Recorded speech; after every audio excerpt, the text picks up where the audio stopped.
दोस्तों ये है पोको C55 और ये जो स्मार्टफोन है इसकी बढ़िया चीज़ ये है कि ये लेदर टाइप फिनिशिंग के साथ में आता है जो कि एक बहुत ही बढ़िया सा फील देता है। लेकिन इसकी सबसे बढ़िया चीज़ ये है कि इसका जो प्राइसिंग है ये अंडर ₹10,000 है। एग्जैक्ट प्राइसिंग है 8,999 रुपीज़। तो ये स्मार्टफोन कैसा है ये मैं आपको इस वीडियो में बताने वाला हूँ, लेकिन सबसे पहले इसकी अनबॉक्सिंग करते हैं, देखते रहिए। तो ये जो स्मार्टफोन है इसे यूज़ करना मैंने ऑलरेडी शुरू कर दिया है और ये है पोको C55 का बॉक्स पैक। वही same traditional yellow colour follow कर रहा है पोको।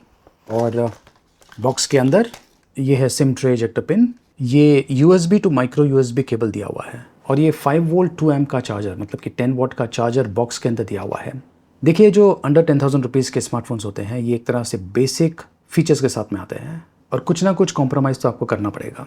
वैसे इसकी जो बिल्ड और फिनिशिंग है बहुत ही बढ़िया है। यहाँ पे देखिए लेदर टाइप फिनिशिंग दिया हुआ है, प्लस जो स्टिचेस है वो भी आप यहाँ पर देख पा रहे हैं।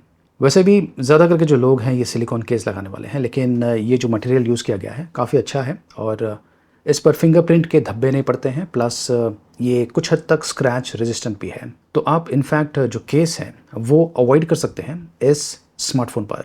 तो इस हैंडसेट का जो हैंड फील है ये काफ़ी अच्छा है। पीछे फिंगरप्रिंट सेंसर दिया हुआ है। जो कैमरे का मॉड्यूल है ये भी काफ़ी बढ़िया तरीके से प्लेस किया हुआ है। इनफैक्ट दूर से देखते ही शायद काफ़ी लोगों को लगे कि ये जो स्मार्टफोन है ये प्रीमियम लेवल का है। अनफॉर्चुनेटली इसमें माइक्रो USB पोर्ट दिया हुआ है। वैसे अंडर 10,000 रुपीज़ के जो स्मार्टफोन्स होते हैं इनमें आपको हाई एंड फीचर्स तो नहीं मिलता है, लेकिन बहुत सारे ऐसे स्मार्टफोन्स मार्केट में आ चुके हैं जो कि टाइप सी पोर्ट के साथ में आते हैं अंडर 10,000 रुपीज़। लेकिन मुझे नहीं लगता कि इससे कुछ ज़्यादा फर्क पड़ने वाला है। डिस्प्ले की क्वालिटी ओके टाइप की है।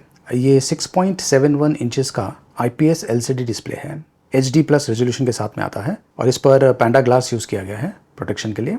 ये है स्पेसिफिकेशंस। MIUI 13 रन कर रहा है out of the box. 64 GB storage space दिया हुआ है और इसमें 4 GB रैम है। यहाँ पर ट्रिपल स्लॉट दिया हुआ है, dedicated micro SD card slot.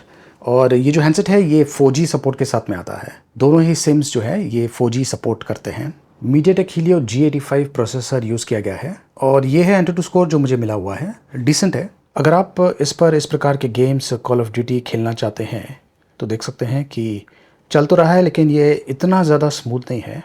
ये देखिए लैग कर रहा है, लेकिन यस आप कुछ हद तक इस पर इस प्रकार के गेम्स खेल पाएंगे। इस पर डुअल कैमरा सेटअप है, 50 मेगापिक्सल और VGA कैमरा, और जो फ्रंट कैमरा है ये 5 मेगापिक्सल का है। कैमरे का जो इंटरफेस है एकदम बेसिक टाइप का है। फ़ोटो में अगर आप जाएंगे तो यहाँ पर फ़िल्टर्स के ऑप्शंस नहीं दिया हुआ है और वीडियोज़ आप यहाँ से शूट कर पाएंगे मैक्सिमम 1080p में। इसकी जो कैमरा क्वालिटी है ये अगेन अबाव एवरेज कैटेगरी की है। सोशल नेटवर्क्स पर आप इसे डेफिनेटली शेयर कर पाएंगे और कंप्यूटर्स पे भी कुछ हद तक ये अच्छा लगता है। ये देखिए ये कुछ पोर्ट्रेट शॉट्स हैं और ये है लॉन्ग शॉट, और मूवी मोड भी है जो कि एस्पेक्ट रेशियो को चेंज करता है, अच्छा दिखता है। सेल्फी भी ये काफ़ी अच्छा शूट करता है। ये है नाइट शॉट्स, डिसेंट टाइप के हैं। सोशल नेटवर्क्स पर आप इसे शेयर कर पाएंगे। और ये है वीडियो। ये वीडियो मैं चल के रिकॉर्ड कर रहा हूँ और यहाँ पर स्टेबिलिटी का ऑप्शन नहीं है।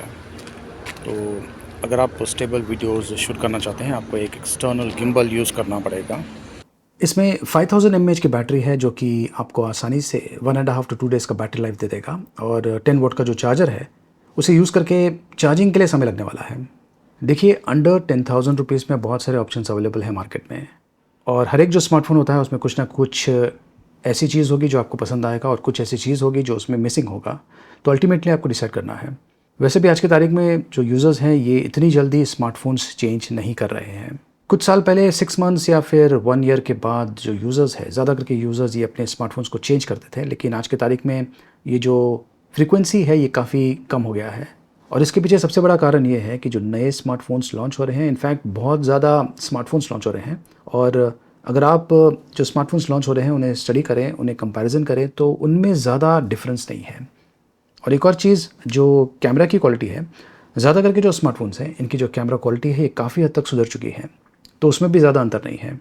तो जाहिर है कि जो यूज़र है वो चाहेंगे कि जब कभी वो अपना स्मार्टफोन को अपडेट करे तो उसमें बहुत सारे ऐसे फीचर्स हो जो कि नए हो। यही कारण है कि आज की तारीख में जो यूज़र्स है ये इतनी जल्दी स्मार्टफोन्स को अपडेट नहीं कर रहे हैं। लेकिन इनकेस अगर आप अपना स्मार्टफोन अपडेट करना चाहते हैं और आपका जो बजट है ये 10,000 रुपीज़ के अंदर में है तो ये एक अच्छा ऑप्शन है। लिंक मैंने वीडियो के डिस्क्रिप्शन में दिया हुआ है, देखते रहिए।